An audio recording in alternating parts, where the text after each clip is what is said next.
Assalamualaikum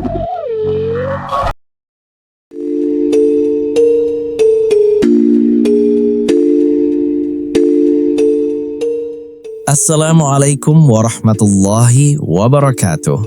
Selamat datang di Cerita dari Mereka. Malam ini, kami akan membawakan sebuah kisah tentang seorang tukang soto sederhana yang setiap malam melakukan satu kebaikan kecil tanpa pernah mengharapkan balasan. Namun siapa sangka, sosok yang selama bertahun-tahun menerima kebaikannya ternyata menyimpan rahasia yang tidak pernah terungkap. Siapakah sebenarnya kakek misterius yang hanya bisa dilihat oleh Kardi? Mengapa tidak ada seorang pun yang pernah melihat sosok itu selain dirinya? Dan benarkah kebaikan yang tulus dapat membuka jalan bagi sesuatu yang berada di luar batas pemahaman manusia? Matikan lampu. Gunakan headset. Inilah Tukang Soto Ayam dan Kakek Misterius.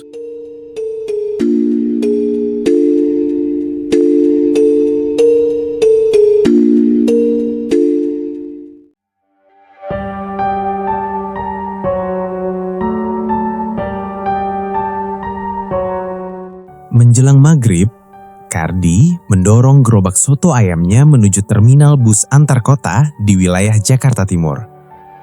Karena memang disitulah tiap malam dia berjualan. Memang terminal bus itu sangat ramai. Bahkan terminal itu tidak pernah benar-benar tidur.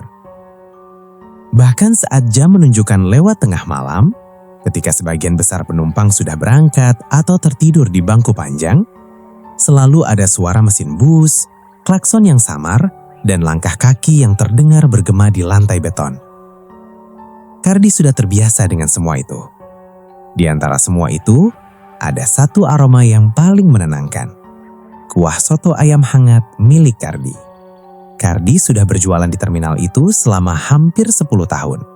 Membuatnya tidak lagi takut pada suara aneh atau sudut gelap dari terminal itu. Gerobak soto ayamnya sederhana. Catnya mulai mengelupas, tapi rasa sotonya tidak pernah berubah. Gurih, hangat, dan selalu pas di lidah. Setiap hari ia mulai berjualan selepas maghrib hingga larut malam. Para sopir, kenek, hingga penumpang yang menunggu bus sering menjadi pelanggannya. Namun ada satu kebiasaan Kardi yang tidak pernah ia lewatkan. Setelah sholat Isya, ia selalu menyiapkan satu mangkok soto ayam lengkap dengan nasi, lalu berjalan menuju sudut terminal yang gelap dan jarang dilewati orang. Tapi ada satu hal yang tidak pernah bisa ia pahami. Di sudut terminal yang gelap, duduk seorang kakek tua. Tidak ada yang tahu kapan ia datang. Tidak ada yang tahu dari mana asalnya. Dan yang paling aneh, tidak ada yang pernah melihatnya selain Kardi. Kakek itu tubuhnya kurus, pakaiannya lusuh, dan rambutnya putih tak terurus. Ia selalu duduk di tempat yang sama, di bangku kayu yang hampir lapuk. "Ini kek, seperti biasa," kata Kardi suatu malam sambil meletakkan mangkok. Kakek itu tersenyum pelan. Senyum yang aneh, seolah penuh rasa syukur, tapi juga menyimpan sesuatu yang sulit dijelaskan. "Terima kasih, Nak." Suara kakek itu pelan, nyaris seperti bisikan. Kardi hanya mengangguk. Ia tidak banyak bicara. Entah kenapa setiap berada di dekat kakek itu, suasana terasa berbeda. Lebih dingin, lebih sunyi. Seolah suara terminal menghilang begitu saja. Awalnya Kardi tidak terlalu memikirkan hal itu. Ia hanya merasa kasihan. Tidak ada yang tahu siapa kakek itu. Tidak ada yang pernah meminta-minta. Ia hanya duduk di sana, setiap malam. Dan entah kenapa, hanya Kardi yang memperhatikannya. "Mas, kamu sering ngobrol sama siapa sih di sana?" tanya seorang sopir suatu malam. Kardi menoleh. "Yang di sudut." Sopir itu mengernyit. "Sudut mana?" Kardi menunjuk ke arah sudut. Sopir itu menatap lama, lalu mengeleng. "Mas, di situ nggak ada siapa-siapa." Kalimatnya seperti menggantung di udara. Namun Kardi hanya tertawa kecil. Ia tidak percaya hal-hal seperti itu, dan ia mengabaikannya. Baginya, kakek itu nyata. Ia bisa melihatnya dan bisa berbicara dengannya. Sejak malam itu, perasaan aneh mulai muncul. Namun tetap saja, setiap malam Kardi selalu mengantarkan soto itu. Dan setiap malam, kakek itu selalu menunggu. Namun ada satu hal yang tidak pernah Kardi sadari. Setiap kali ia meninggalkan mangkok soto itu, isi mangkoknya tidak pernah benar-benar berkurang. Malam itu hujan turun tanpa henti. Air mengguyur atap terminal dengan suara keras, menciptakan gema yang membuat suasana semakin mencekam. Angin berhembus dingin membuat banyak penumpang memilih bertahan di dalam bus daripada turun. Dagangan Kardi jadi sepi. Ia duduk di balik gerobaknya, memandang hujan dengan tatapan kosong. Sepertinya malam ini sepi, gumamnya. Namun seperti biasa, setelah Isya, ia tetap menyiapkan satu mangkok soto. Ia menutupnya dengan hati-hati, lalu mengambil payung. Langkahnya pelan saat berjalan menuju sudut terminal. Semakin dekat, semakin terasa dingin. Dan di sana, seperti biasa, kakek itu duduk. Tapi kali ini, ia terlihat lebih rapuh dari biasanya. Tubuhnya gemetar, pakaiannya basah oleh percikan hujan. "Kek," Kardi mendekat. "Ini sotonya." Kakek itu tersenyum. Namun kali ini senyumnya terlihat lemah. Hati Kardi tergerak. Tanpa berpikir panjang, ia melepas jaket yang ia pakai. "Pakai ini, Kek," katanya sambil menyodorkan jaket. Kakek itu menggeleng pelan. "Jangan, Nak. Nanti kamu kedinginan." Kardi tersenyum. "Gak apa-apa, saya masih kuat." Ia tetap memakaikan jaket itu ke tubuh kakek. Saat tangannya menyentuh bahu kakek, Kardi terdiam. Dingin, bukan dingin biasa. Dingin seperti menyentuh daging yang sudah lama tidak bernyawa. Kardi tersentak. Dia ingin menarik tangannya, namun ia menahan diri. Kakek itu menatapnya lama. "Apapun yang kamu lakukan, akan kembali padamu, Nak." Kalimat itu membuat Kardi merinding. Tapi sebelum ia sempat bertanya, angin bertiup kencang. Lampu terminal berkedip, dan untuk sesaat, Kardi merasa seperti hanya ada mereka berdua di dunia itu. Lalu, semuanya kembali normal. Kardi terdiam, napasnya memburu. Namun entah kenapa, ia tetap kembali ke gerobaknya. Dan malam itu, ia tidak bisa tidur. Sejak malam hujan itu, sesuatu berubah. Dagangan Kardi tiba-tiba menjadi sangat laris. Setiap malam orang datang silih berganti. Bahkan banyak yang rela antri hanya untuk mendapatkan soto buatannya.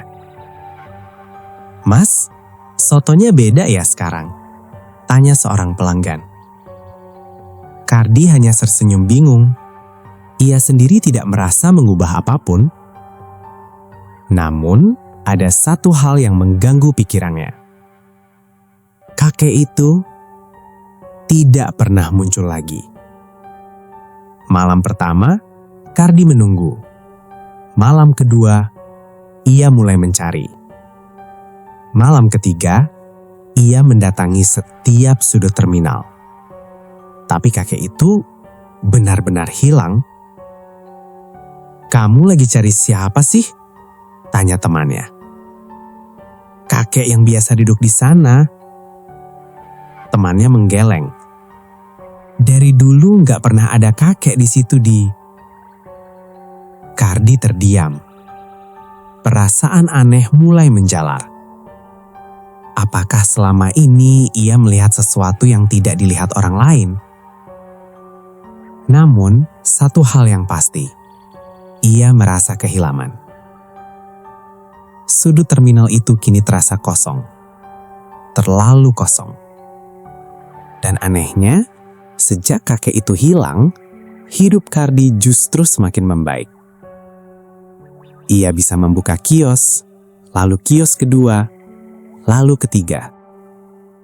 Tapi, setiap malam, ia selalu teringat sosok kakek itu.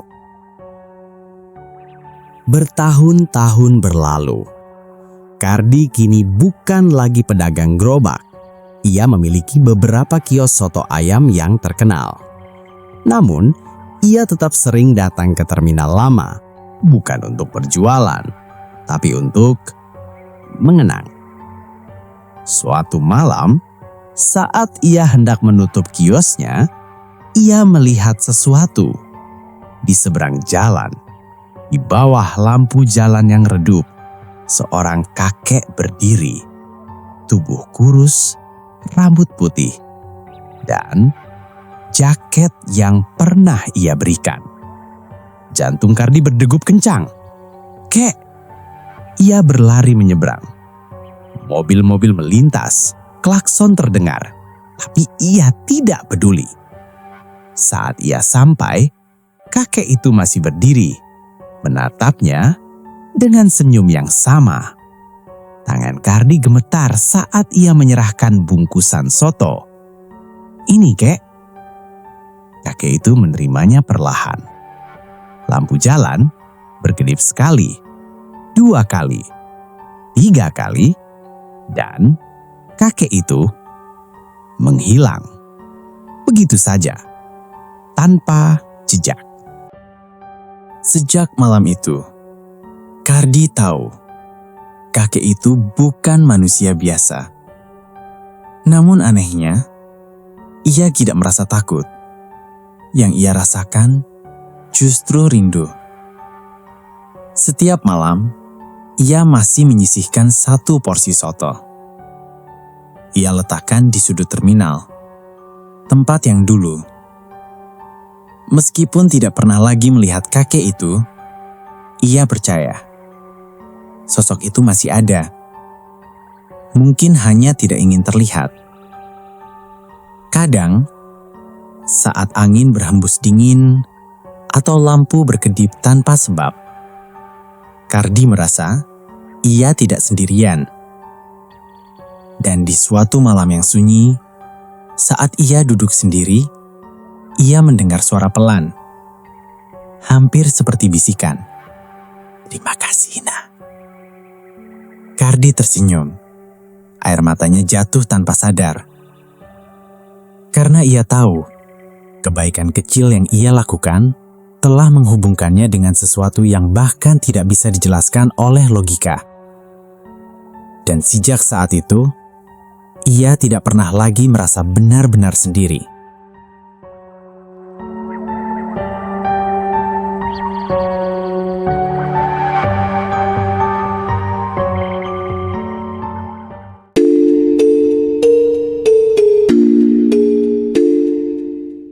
Demikianlah kisah tukang soto ayam dan kakek misterius. Kadang kita tidak pernah tahu kepada siapa kebaikan kita diberikan. Mungkin kepada seseorang yang terlupakan, mungkin kepada orang yang sangat membutuhkan, atau mungkin kepada sosok yang keberadaannya tidak dapat dijelaskan oleh logika manusia. Kisah Kardi mengajarkan bahwa kebaikan yang dilakukan dengan tulus tidak pernah benar-benar hilang. Cepat atau lambat, kebaikan itu akan kembali dalam bentuk yang tidak pernah kita sangka. Kalau kalian berada di posisi Kardi, apakah kalian akan tetap memberikan semangkuk soto setiap malam kepada sosok misterius itu? Terima kasih sudah mendengarkan cerita dari mereka. Jangan lupa subscribe, like, dan bagikan. Karena semakin banyak yang mendengar, semakin banyak yang tahu bahwa mereka benar-benar ada. Sampai jumpa di cerita misteri berikutnya. Wassalamualaikum warahmatullahi wabarakatuh.